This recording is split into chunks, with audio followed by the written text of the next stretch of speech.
দরজায় কড়া নাড়ছে কোরবানির ঈদ। হাতে সময় আছে আর এক সপ্তাহের মতো। এরই মধ্যে ঢাকার পশুর হাটগুলো বসে গেছে। সেখানে আসা শুরু করেছে কোরবানির পশু। এবার গাবতলী পশুর হাটে ভারতের রাজস্থানের পুষ্কর থেকে আনা উট দুম্বা তোলা হয়েছে। একজোড়া উটের দাম হাঁকা হচ্ছে ৬০ লাখ টাকা।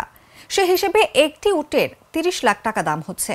এসব উট দুম্বা রাখা হয়েছে হাটের প্রধান সড়কের পাশে।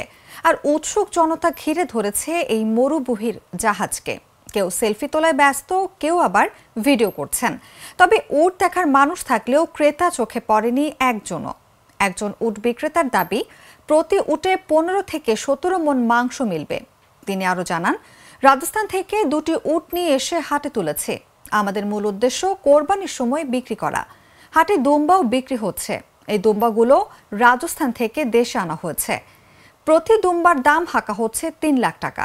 দাবি করা হচ্ছে এসব দুম্বা থেকে ১০০ কেজি মাংস মিলবে।